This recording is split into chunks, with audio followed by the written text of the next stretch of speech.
House of the Dragon Season 2 has ended, so it's time to stop and rank all 10 seasons of Game of Thrones from the worst to the best.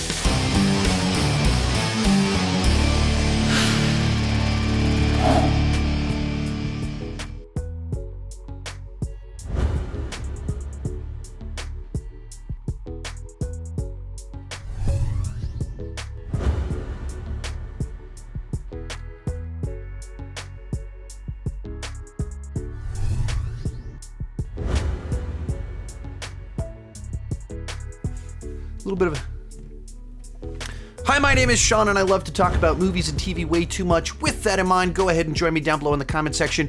Share your ranking of the Game of Thrones seasons. My list is not the right list, it's just my list, and I would love to see yours. Now, I was late to the Game of Thrones party. I didn't watch any of it during its original run. I watched through the whole series actually during COVID when stuff wasn't coming out, and I posted reviews of each season as I watched through them, and then started watching House of the Dragon when it originally aired, and rewatched all of it over the last few months in preparation for this. So I feel going into this one, I have a little bit of a different perspective from when I previously reviewed and ranked each of these. But if you want to hear my full thoughts on all of this, I'll have things pinned and commented or whatever where you can watch my full reviews. And one quick heads up, I'm shooting 90% of this video before seeing the season 2 finale. I leave on vacation tomorrow. I'm gonna watch the finale on vacation and finish up this video on vacation.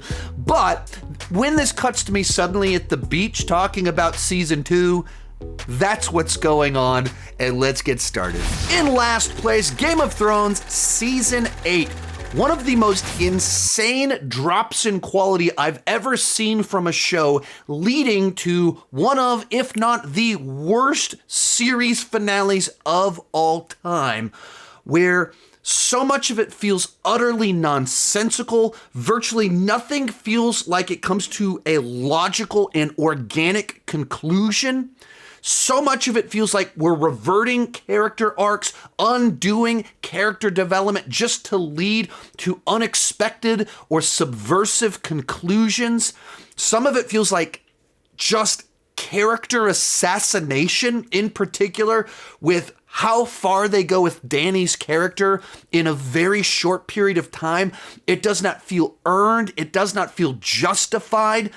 And on so many levels, you can tell that they were just running on creative bankruptcy and didn't have enough original source material to pull from to make for a satisfying conclusion. It's well documented that Martin begged HBO to stretch it out to 10 seasons, not stretch it out, properly tell it through 10 seasons and not do these rushed final 2 seasons. That obviously didn't happen.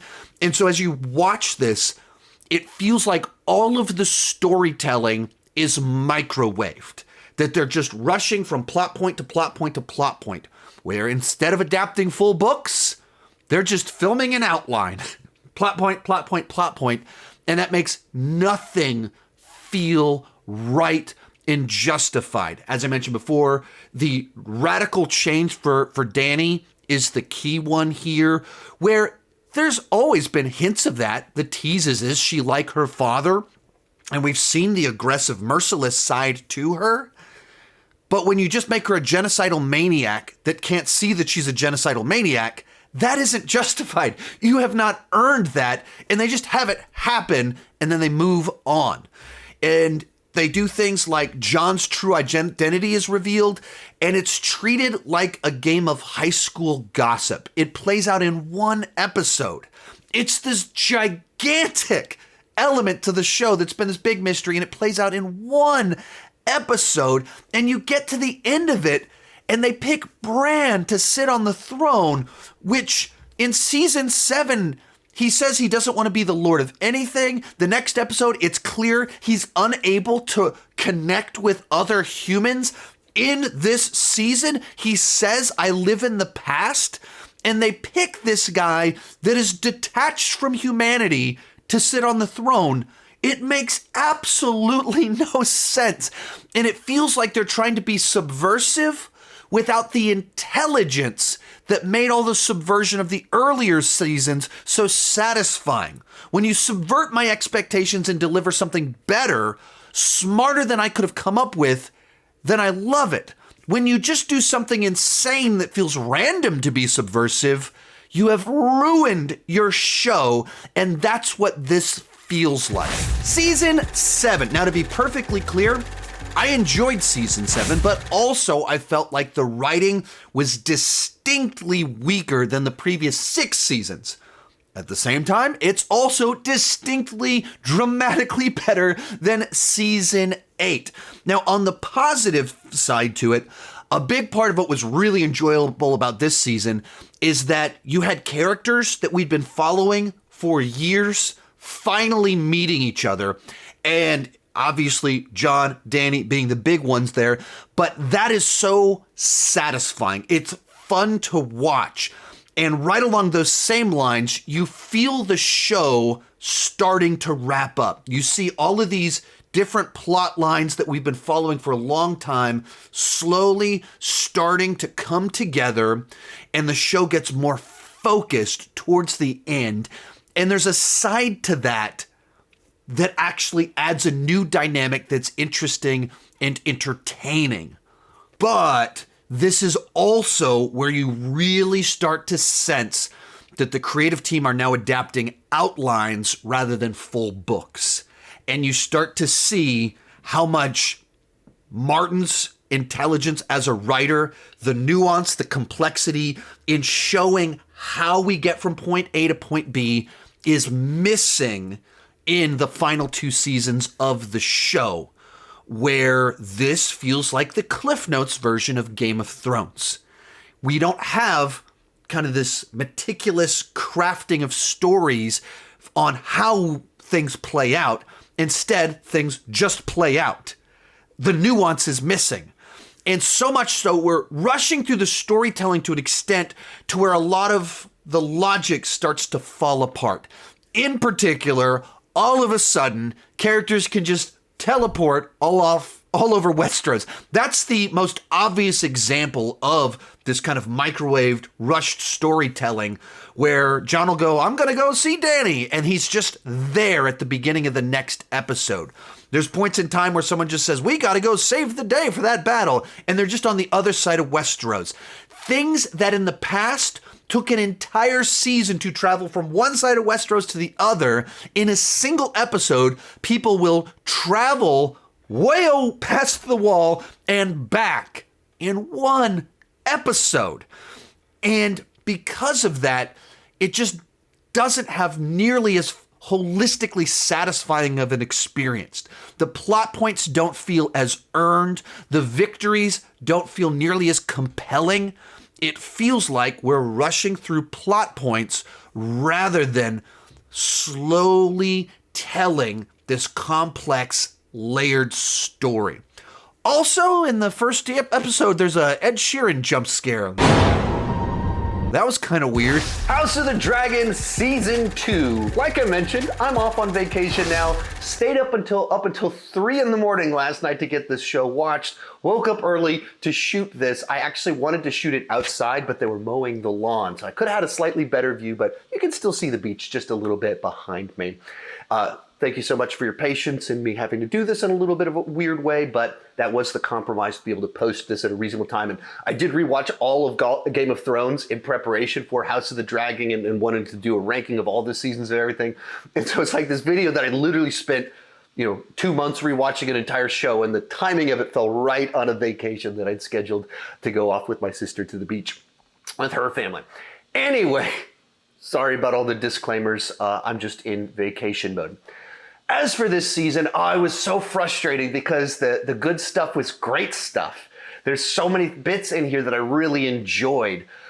In particular, the use of the opinion of the common people in combat, in war, and the way that the death of a baby is used to shift them one way, and then a dragon is killed and paraded through the streets, and because Cole's an idiot, and it has the opposite effect.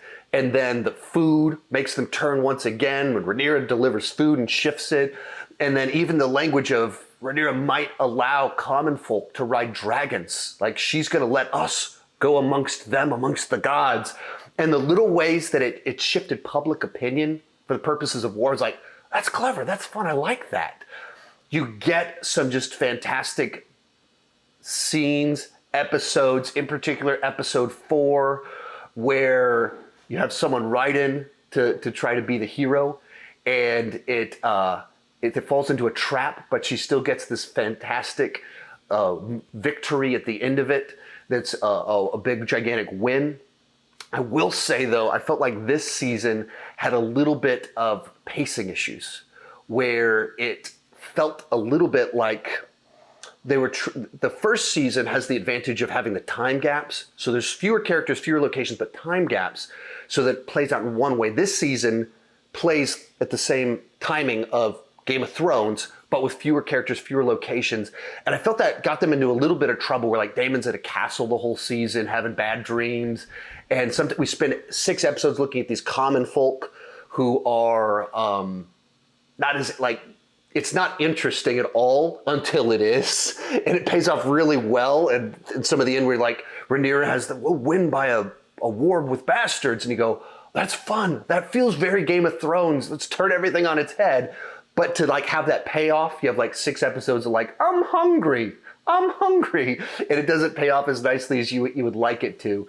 So a lot of things I really did enjoy. A lot of things that I think this was the thing. I left the season very frustrated because it felt like it ended one episode away from the actual ending, where this season might have been a spot or 2 higher on this list. Like, I was going into the finale trying to do my ranking, and the season ends and it felt like all of this was set up. The whole season was set up. The last few episodes are set up, and they put a goalpost right in front of you. You can see the end. And instead of us getting to the end, we have to wait 2 years. And so it just makes the season feel like, what? You ended with a great episode. The interactions between Rhaenyra, Daemon, great. Rhaenyra, Alicent, great. So many great, it's a great episode. It ends on a fantastic episode, but it ends on what feels like the next to last episode. You put the end right in front of us of so many of these plot lines, and instead of us giving us that conclusion, the season ended. After having some pacing issues, dragging some things out, and so it was frustrating. There's a lot of great stuff in here that I really enjoyed that was interesting and a different spin on Game of Thrones. And then you ended it like at the wrong point, stretched a few too many things out. Today's video is brought to you by Audible. If you're like me and you like to read with your ears, not your eyes, consider checking out Audible. I've been an Audible customer since August of 2015, where I was traveling across Texas. I purchased Heir to the Empire off of Audible, heading to a wedding. Luckily not a red wedding, and I've been a massive fan of Audible ever since. And you can get a free audiobook of your choice with a free trial of Audible at audibletrial.com/Sean Chandler. If you don't know, Game of Thrones is based off a series of books, and you can get one of the Game of Thrones books for free by signing up for a free trial of Audible at audibletrial.com/Sean Chandler. I've been an Audible customer since before I had this YouTube channel. I do recommend them. The link is down below in the description. House of the Dragon Season 1, a surprisingly effective Game of Thrones spin-off prequel.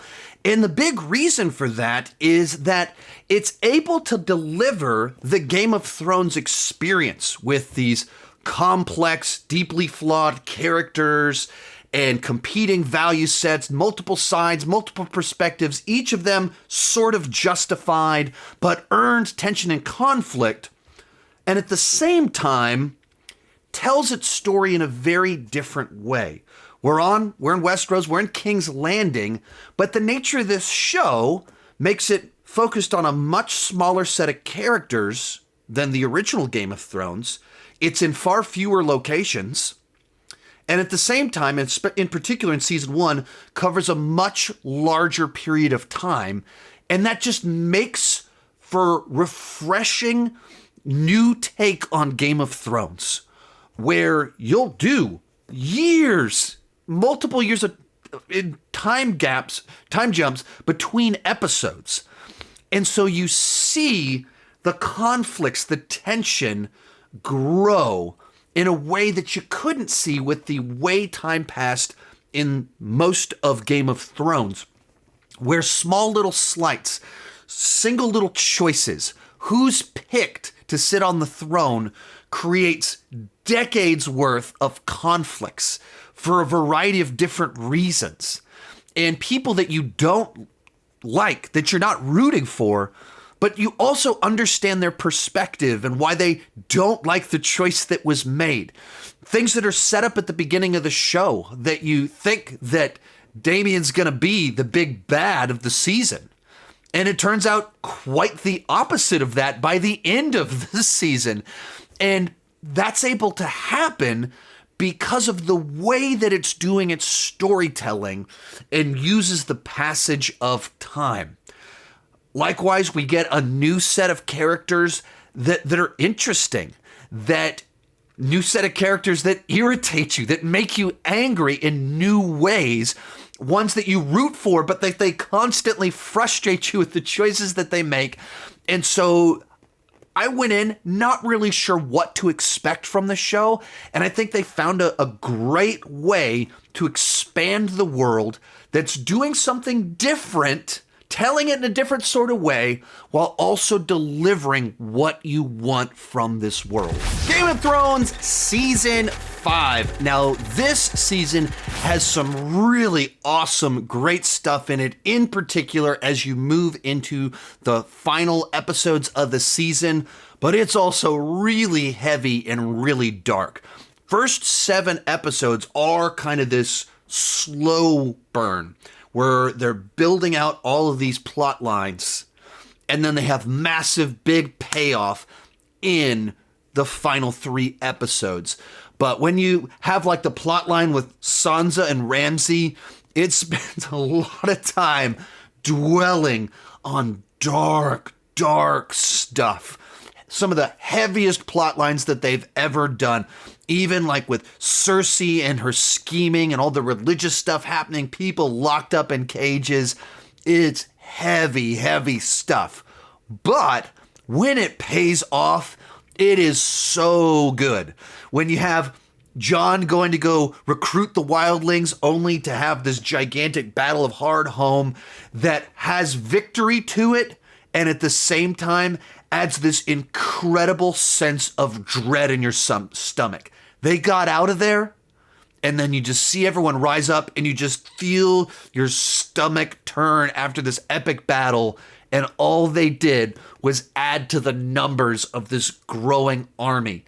Dany in the Colosseum, one of my favorite sequences in the show, just so good, just such an epic payoff to this moment of finally having her riding the dragon victoriously in a Colosseum, even more so after all these plot lines of conspiracy, Jorah's exile, the return, all kind of comes together in this Colosseum. And then another real nice one earlier in the season, even just the first time Tyrion sees a dragon, the look on his face as this cynical person thrown out of the world that he knows, and then he sees something that kind of almost ignites belief in him, faith in him. Subtle reaction, but it communicates so much. Like I said, though, it is a season that, on the whole, is a little bit more difficult to get through because it is so heavy and dark for so long. Game of Thrones Season 3. You'll notice a pattern in this section of the ranking where I like the payoff seasons a little bit more than the setup seasons. And the odd number seasons were setup seasons, and the even numbered seasons were the payoff seasons. So, true to that, Season 3 is a setup season that builds out a bunch of plot lines. There's several major characters that are essentially just traveling across Westeros the entire season. And you're having Dany building out her army in this season. And so a lot of setup kind of goes on here. It's very well written. The individual moments, sequences, all of it is great. But a lot of it is getting us prepared for the cool stuff that happens in Season 4. all of that said, you also do get some very iconic, memorable things in here. Some of them just pretty brutal things. You have Theon being tortured for an entire season straight, but you have the Red Wedding, probably the most memorable, shocking episode in all of Game of Thrones, a show filled with shocking, memorable sequences. Red Wedding kind of takes the cake on this one. So you get that, which is just such a dramatic shift in the direction that the entire show goes with what happens in that episode. One of my favorite bits in this season and in this whole section of the show was where Dany finally is trying to get the army and trading a dragon to get the army. Such a fantastic moment with the way that plays out with the reveal of everything. So great. And even the way that the season crescendos with her being celebrated as mother, just such a victorious moment. So very well done, but a lot of setup in here too. Game of Thrones Season 1. Now, this is a great introduction to the world, the characters, the conflicts, and just the nature of how dense and layered the mythology is here. Now, for me, this season played dramatically better for me on rewatch than it did on initial viewing. I actually watched Game of Thrones Season 1, I think, 3 times before I actually got into the show. And then rewatching it this time, I just was like, oh, this is so great. I understand what's going on this time. The inherent nature of Game of Thrones is that it is a world that's difficult to kind of penetrate, to get into, because there's so many characters, there's so many houses, there's such a dense history and backstory for everything that on first viewing, it's easy to kind of be lost in all of it. When you watch it, understanding who the Targaryens are, how Baratheon ended up on the throne, knowing all that backstory, it's so much richer and more satisfying. So watching the show, when you know where everything is going, makes this season play so radically different. As you realize in the first couple of episodes, these characters, some of them will never speak ever again. Others won't see each other for years. They won't see each other again until season 5, 6, way down the line. Little interactions between Jon and Tyrion have such a different nature to them when you know everything that's about to happen to them, and you just watch it with such a different perspective on everything. And because the nature of the show is such earned storytelling, where each interaction, choice, line of dialogue might be extraordinarily important for what's to come, you see so many things play out in a way where you know the choice that a character made, their character fault or strength that sets them on a path to destruction, to success. It plays out so differently when you know where it's going. And so this was one that every time I finish the show, I kind of want to go back and start over again to watch how it unfolds. Game of Thrones Season 2, a great follow-up to Season 1 because of what this show did so well during the great seasons. Conflict felt earned. Choices and actions have consequences. So everything that happened at the end of the previous season, Joffrey's extreme choices towards Ned, lead to turmoil at the beginning of Season 2. And it goes to the extreme places that make you really uncomfortable. One of the first times I started watching through this show, I stopped at the end of Season 2, Episode 1, because they started killing a lot of babies, and I was like, I'm just not in the mood for this right now. So that's one of the reasons I didn't keep watching the show originally. But you also, during this season, get to see kind of Robb Stark at his peak, where he has a bunch of victories, where he outmaneuvers the Lannisters, and also you start to see his downfall, where a pledge made to be able to cross a bridge earlier in the show, and a choice where he starts interacting with someone, starts to fall in love with someone. Choices matter. Pledges matter. Actions matter. And when you watch, you can see the steps that lead to his downfall. Choices all along the way. So when you get to the Red Wedding in season 3, it feels earned because it was properly set up earlier in the show and they played everything out. That's what the show does so well. But in this season, you kind of get to see him at his peak. You also get the tragedy of Theon Greyjoy, where you have someone that in this moment is tempted into his worst tendencies, and it makes you hate him for the choices that he makes that leads to, that once again sets up this very dark path that he's on, this very, for him, for the choices that he makes, but also this redemptive arc in the tail seasons of the show. Also, you get Tyrion kind of at his peak while he's on Team Lannister, where he is the Hand. You get to see how clever and intelligent he is, where he steps into his potential. He gets to be the hero just a little bit in the Battle of Blackwater.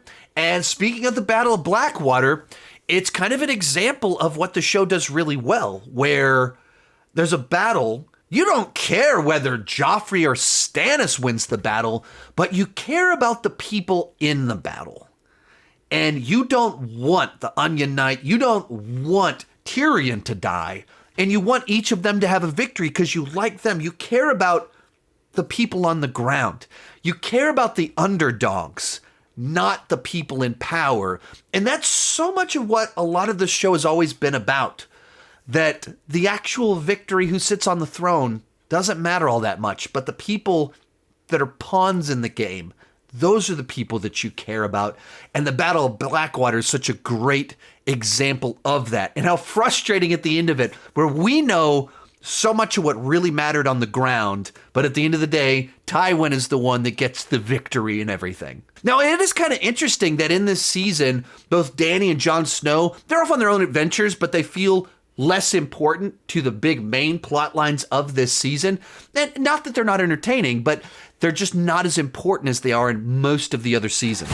For a fantastic season of television that pays off 3 seasons of build-up in such a satisfying way. On Jon's front, he finally has this big victory over the wildlings. He's built up a reputation so much that he's kind of stepping into leadership at the Wall. And when he asks for volunteers, a whole room full of people want to follow him. On the Tyrion front, you have kind of one of the most devastating plot lines of the whole season, or a whole show that doesn't involve 1 million people dying, where you have Tyrion on trial for something that we know he didn't do. Everyone else knows that he didn't do, but he's been chosen to kind of be this scapegoat. And Cersei, the dumbest character on the entire show, is convinced he did something he obviously did not do. His father is just cruelly trying to use this as a way to get rid of him. And it's a perfect example of also how the show can elicit such complex feelings from you, where you have Joffrey being killed, and on the one hand, you hate him. So you're so happy to watch him die a horrible death publicly. And as soon as you're like, yes, Joffrey's finally dead,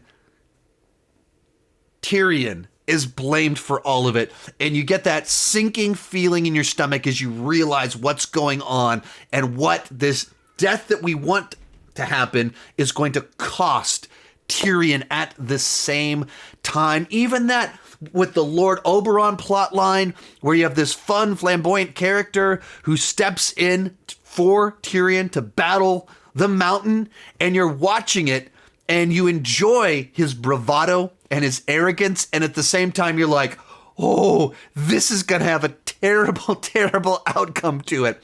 Another fun one in here, you have Arya and the Hound. Such a complex relationship between the two characters, such a fun relationship between the two characters. And then with Dany, She finally has her army, she finally has a kingdom, and she has to learn what it actually takes to lead. So one of the great seasons of the show, to many people, the best season of the show, and I wouldn't argue with you. I totally understand why you would view this as the peak of the show. It's almost there for me as well. But coming in at number 1 for me is Game of Thrones Season 6. I like payoff, and this season is basically 100% payoff. Almost every single episode has some big reveal, some big emotional release, a victory, or some major move that dramatically moves the plot forward. Of course, with Jon Snow, he starts the season in kind of a low point, being dead, and throughout the course of the season, he's brought back to life, raises up an army, is reunited with Sansa, fights the Battle of the Bastards, and ends up being victorious to be crowned the King of the North. Quite the arc for one season, where you go from dead to the king by the end of it. But it's not just the arc of this season, it's the payoff of so many different plot lines that have been running throughout the show, to where after multiple seasons of the Starks falling out of power, the bastard son returns to be able to reclaim the North for the Starks. It means so much for the Starks, but it also means so much for him as the bastard black sheep of the family that was going off to the wall just to try and find some place. He was always the underdog, but then he's able to become the king of the North based on merit, not based off of just his name, which he does not even have and is not his actual name. But beyond that, you have Arya avenging the Red Wedding, which of course is so satisfying. In the finale of it, you have Cersei, and where she's the character on this show I am least rooting for. I actually like Marjorie quite a bit and don't want to see terrible things happen to her. And still, because Cersei is so conniving and so bold in her insane choices, her ultimate move that she plays, on the one hand, is so satisfying, and at the same hand, because Cersei is an idiot and a moron, does not realize what this will ultimately cost her in what her remaining son chooses to do in this position, in that moment, thus also leads to the position where Cersei becomes the queen. And so all of those competing complex feelings, that's what the show does really well. There's so much that you're feeling in everything that takes place, and every action has a consequence. Some of them are ones you want, others are ones that you do not want. Final thing I got to talk about on here, of course, is Dany and everything kind of going on with her. She, of course, pulls her ultimate alpha move where she sets a tent on fire, kills everyone in it, walks out unscathed, boldly wearing her birthday suit in front of all these people, and thus earns finally the respect of yet another army that joins her and everything that she's doing. And then as you move into the final moments of the season, as she's finally crossing over to Westeros, it almost feels like it should be the series finale in its own way, and how victorious it feels, and would be more satisfying than the series finale that we did get. But it's such like a big, gigantic move that feels like so fitting and proper, even with the swelling of the music. And you realize that you're so far into this show, and she's never even been to the land, or hasn't been to the land in so long, that her whole life is dedicated to. And so you feel so much in that moment. That's the stuff that I love. It's these earned payoffs. This season is all earned payoffs. So for me, comes in at number 1. If you want to know my in-depth thoughts on each of the seasons of Game of Thrones, you can check that out in this playlist right over here. Thank you so much for watching, and keep talking movies and TV too much. Bye-bye.